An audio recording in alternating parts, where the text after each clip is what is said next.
making manicotti. This is our first time making it, so we're super excited. Don't judge us if it doesn't come out. But we got all of our ingredients and we're gonna try to do it today. Yeah, we got the Serious Eats recipe, which we're gonna try, from Kenji Lopez. And it suggests to use fresh pasta if you have it, fresh sheets. But you can also get oven ready lasagna pieces. And what they are is they're actually these dried pasta pieces like this. And what you can do is you can soak them in water, in hot water, for like about 5 minutes, and they'll become workable. So once this becomes almost like a fresh piece of pasta, we'll roll it up with our stuffing and we'll go from there.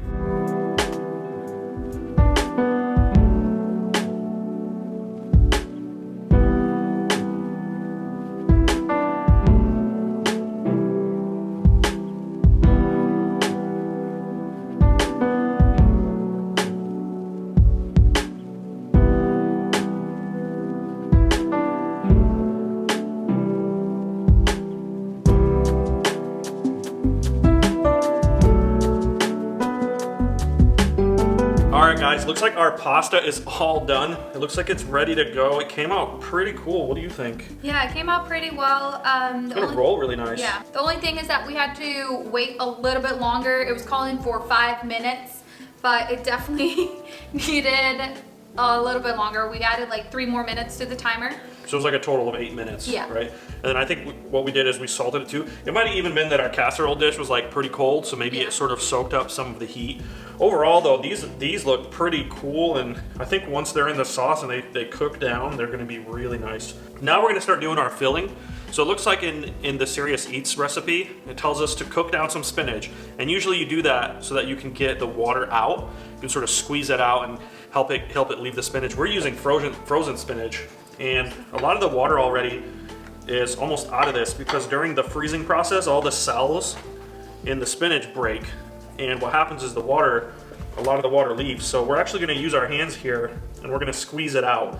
And then we're gonna add our ricotta, our cheeses, and get this whole dish together and in the oven.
Ricotta, parm, a 4 cheese. And it smells good, yeah. Yeah. We got garlic powder in here. And you don't want to put too much more stuff other than salt and pepper because this is all gonna bake down in a great tomato sauce, and what'll happen is all that sort of will combine together. So we don't wanna have like some crazy spices that are way overpowering. So this is already, the smell is amazing. The way the garlic smells and the cheeses, it's... Make sure that you taste your stuff before you start putting it into your pasta. Because once it's in there, that's it. It definitely needed a little bit of extra salt, so we added that extra salt and pepper in there, and now it's just perfect. And now we're gonna put it into our pasta and roll it up and see how it comes out.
right, guys, looks like our manicotti is done. As always, the recipe is down in the description of the video.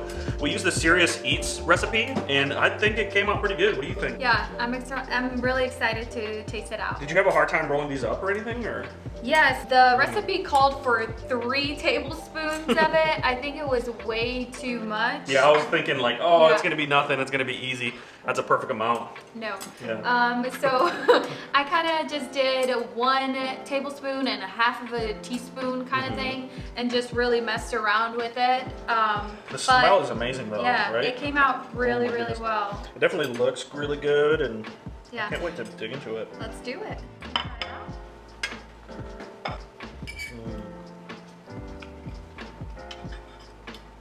Yeah. Oh my goodness. Dude, I That's need really more. good. I need more in my life right now. That's really good. So the flavor is like, it's almost like spinach artichoke dip Yes. without the artichoke. Like Yeah. that's sort of the inside, what it tastes like. And then the outside is like perfectly cooked. I love all the cheese. Yeah, and it has like a bite, you know, like Look it's at not. Cheesy. Mm. It's beautiful. It's definitely I think it's a really easy recipe. You literally dump all the cheeses in one bowl, and don't forget your egg and nutmeg. And I think it took us like an hour and a half, Yeah. maybe total. Yeah, So you're looking at like 45 minutes to cook it at 375. yeah. That's the only thing that's the longest is the bake time in the oven. Everything else is so easy to put together. The recipe is so easy to follow. And I feel like it does taste pretty close to like really fresh pasta. Guys, we're making this so that you don't have to. We're testing it out. Yeah. But seriously, guys, make sure you're making these recipes because it's awesome to eat something like this every now and again, and it's Yeah. so different than what you normally would. Thank you so much for being a part of our channel. Make sure you like and subscribe, and comment below if you do make this recipe and let us know how it turns out. See you guys next time.